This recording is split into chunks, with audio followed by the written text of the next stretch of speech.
Srinath Reddy Mittapalli YouTube ఛానల్కి స్వాగతం. అందరూ నమస్కారం. నేను మీ శ్రీనాథ్ రెడ్డి మిట్టపల్లి. ఇవాళ వచ్చి ఆగస్టు 5, 2024 సంవత్సరం. ఇవాళ ముఖ్యాంశాలకు వచ్చినట్లయితే కువైట్కి సంబంధించినటువంటి ministry of commerce and industries వాళ్ళు తెలియజేస్తున్న సమాచారం మేరకు కువైట్లో ఆర్టికల్ 18 నంబర్ వీసా కలిగిన వాళ్ళు ఎవరైతే ఉంటారో అలాంటి ప్రవాసీలు కువైట్లో వ్యాపారాలను కలిగి ఉండలేరు అని చెప్పేసి తెలియజేస్తున్నారు. ఆర్టికల్ 19 కానటువంటి వ్యాపార లైసెన్సులు ఏవైతే ఉంటాయో వాటిని కువైట్ గవర్నమెంట్ ప్రస్తుతానికి సస్పెండ్ చేయనట్లు తెలియజేస్తుంది.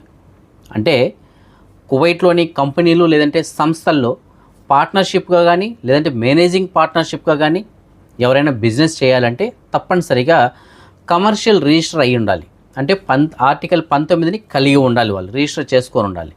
ఆర్టికల్ 19 కాకుండా నార్మల్ ఆర్టికల్ 18 అంటే నార్మల్ సూన్ తోటి ఎవరైనా సరే చేస్తున్నట్లయితే వారికి ఈ బిజినెస్లు చేసుకోవడానికి అర్హత కలిగి ఉండదు. అలాంటి లైసెన్సుల్ని ఆల్రెడీ వీళ్ళు తాత్కాలికంగా రద్దు చేయనట్లు తెలియజేస్తున్నారు. సో వాళ్ళు మళ్ళీ వాటిని పునరుద్ధరించుకున్నట్లయితే అంటే ఆర్టికల్ 18 నుంచి ఆర్టికల్ 19 కనుక మార్చుకున్నట్లయితే అప్పుడు మాత్రమే వాళ్ళకి ఈ వ్యాపారాల్లో పార్ట్నర్షిప్ కానీ లేదంటే మేనేజింగ్ పార్ట్నర్షిప్గా కానీ ఉండడానికి అయితే అవకాశం ఉంటుందని చెప్పేసి తెలియజేస్తున్నారు. సో ఇది ప్రస్తుతానికి ministry of commerce and industries వాళ్ళు తెలియజేస్తున్నటువంటి సమాచారం.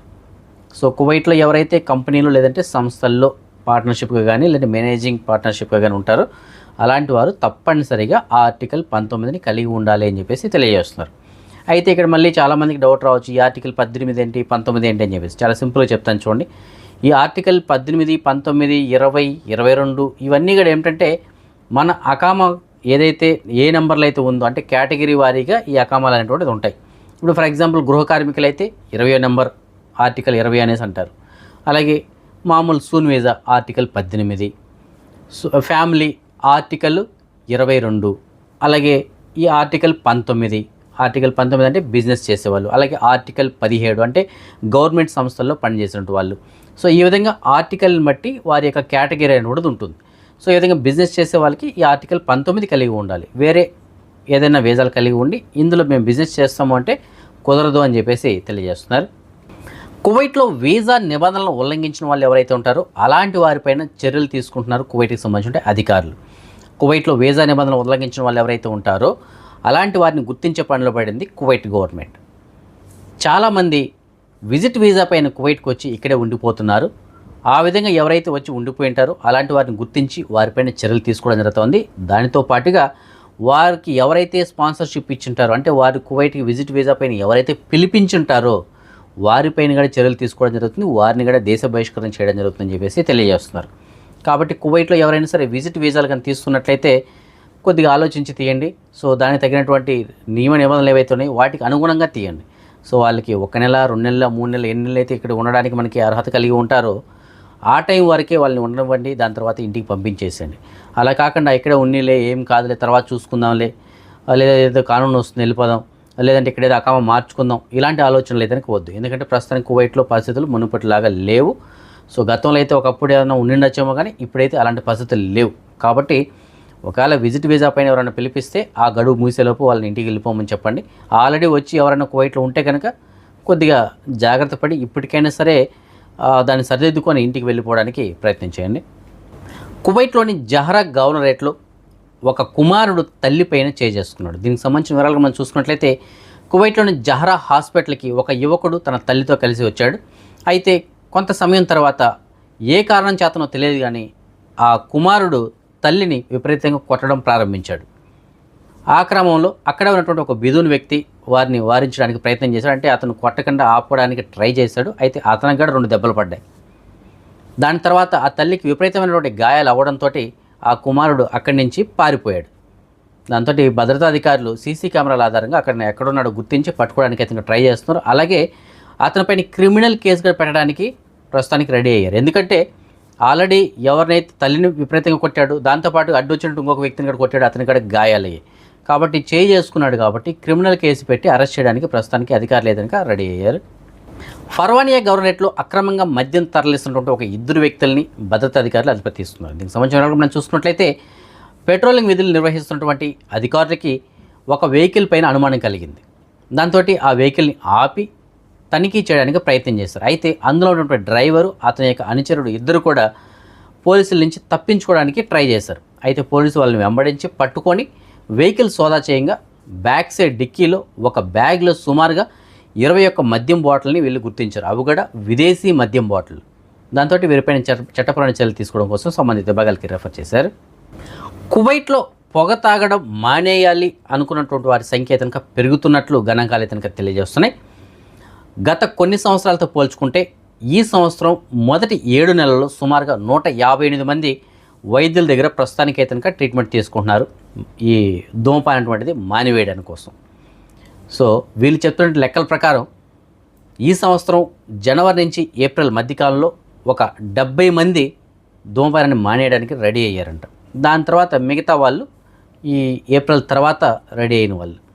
అయితే ఇందులో ఎక్కువ శాతం మంది ఎవరు ఈ ధూమపానాన్ని మానేయాలనుకుంటున్నారు అనేసి అంటే 50 సంవత్సరములు అంతకన్నా ఎక్కువ వయసు పైబడిన వాళ్ళు ఎవరైతే ఉన్నారో అలాంటి వాళ్ళు ఒక 40% మంది మానివేయడానికి రెడీగా ఉన్నట్లు, అలాగే 22 నుంచి 40 సంవత్సరాల మధ్య వయసు కలిగిన వాళ్ళలో ఒక 20% మంది ధూమపానాన్ని మానేయడానికి రెడీగా ఉన్నట్లు, అలాగే 13 నుంచి 21 సంవత్సరాల మధ్య వయసు కలిగిన వాళ్ళలో ఒక 30% మంది ధూమపానాన్ని మానివేయడానికి రెడీగా ఉన్నట్లు, అలాగే వివిధ వయసులు కలిగినటువంటి మహిళలు కూడా ఒక 10% మంది ధూమపానాన్ని మానేయడానికి రెడీగా ఉన్నట్లు గణాంకాలు తెలియజేస్తున్నాయి.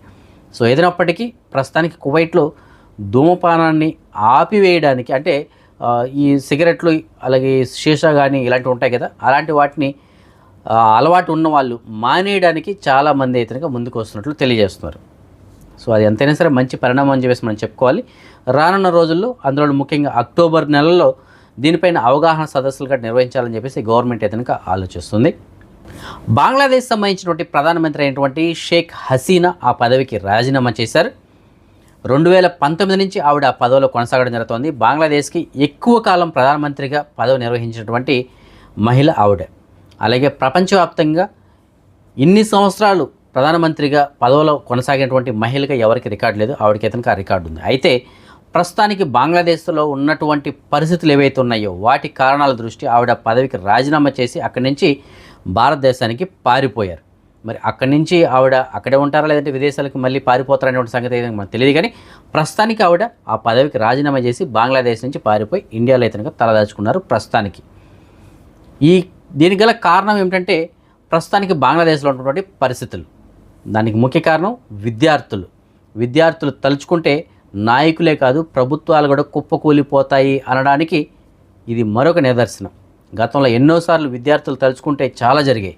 ఈసారి చూడండి బంగ్లాదేశ్ సంబంధించిన ప్రభుత్వం పూర్తిగా కుప్పకూలిపోయింది. దేశ ప్రధానే దేశాన్ని విడిచి పారిపోవాల్సినటువంటి పరిస్థితి. దానికి గల కారణం వీళ్ళు తీసుకున్నటువంటి ఒక నిర్ణయం.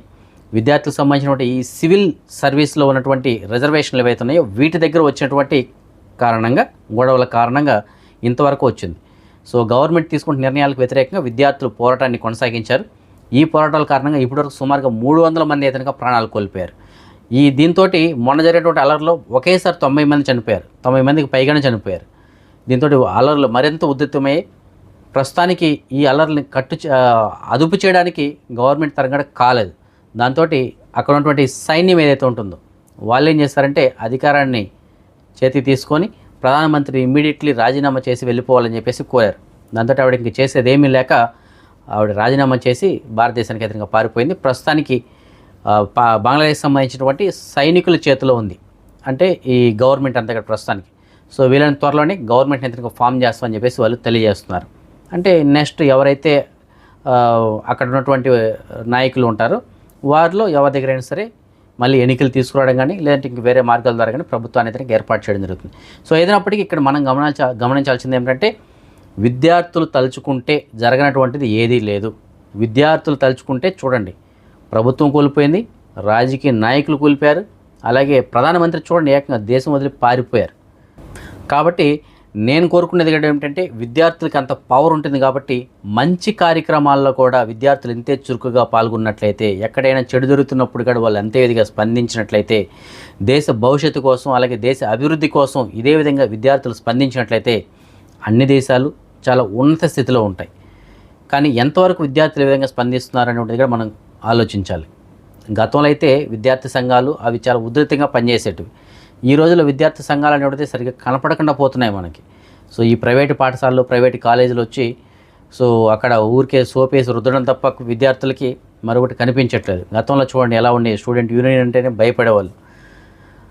రానున్న రోజుల్లో విద్యార్థులు మరింత యూనియన్ అనేటువంటిది పెంచి వారు దేశ అభివృద్ధి కోసం, దేశ భవిష్యత్తు కోసం పాటుపడగలరని చెప్పేసి నేను తనకు ఆశిస్తున్నాను. ఇదిలో ఉండగా ప్రస్తుతానికి బంగ్లాదేశ్లో ఉన్నటువంటి పరిస్థితుల దృష్ట్యా, భద్రతా కారణాల దృష్ట్యా కువైట్ ఎయిర్వేస్ కూడా తన యొక్క సర్వీసుల్ని కువైట్ నుంచి బంగ్లాదేశ్కి, అలాగే బంగ్లాదేశ్ నుంచి కువైట్కి తాత్కాలికంగా ఆపివేసింది. అంటే భద్రతా కారణాల దృష్టి అంటే అక్కడ ఉన్నటువంటి ప్రస్తుతానికి అల్లర్లు జరుగుతున్నాయి కదా, వాటిని దృష్టిలో పెట్టుకొని ఈ విమాన సర్వీసులను కూడా ప్రస్తుతానికి తాత్కాలికంగా ఆపేసింది కువైట్కి సంబంధించిన కువైట్ ఎయిర్వేస్. అదే మనం ఈ మనీ ఎక్స్చేంజ్ విషయానికి వచ్చినట్లయితే ప్రస్తుతానికి ఒక కువైట్ అయితే మన భారతదేశం రూపీస్లో సుమారుగా $274.12 ఉంది. బంగారం విషయానికి వచ్చినట్లయితే మాలియాలో ఉన్న సూకల్ వెత్తైనటువంటి షాప్ నెంబర్ 121లో ఉన్న ఎఫ్కే జ్యువెలర్స్ వాళ్ళు మనకు అందించిన సమాచారం మేరకు 22 క్యారెట్ల బంగారం ప్రస్తుతానికి 1 గ్రామ్ ధర 22 దినార్ల 140 పిలుసు ఉంది. అదే 24 క్యారెట్ల బంగారం అనగా బిస్కెట్ రూపంలో బంగారం ప్రస్తుతానికి 1 గ్రామ్ ధర 24 దినార్ల 144 పిలుసు ఉంది. సో బంగారం ధర నిన్నటికి వాళ్ళకి స్వల్పంగా తగ్గిందని చెప్పేసి మనం చెప్పుకోవాలి. సో ఈ ఫ్రెండ్స్ ప్రస్తుతానికి అప్డేట్స్. రేపు రాత్రి 9 గంటలకు వచ్చే వీడియోలో మరిన్ని అప్డేట్స్ కలుసుకుందాం. అందరికీ సెలవు. జై హింద్.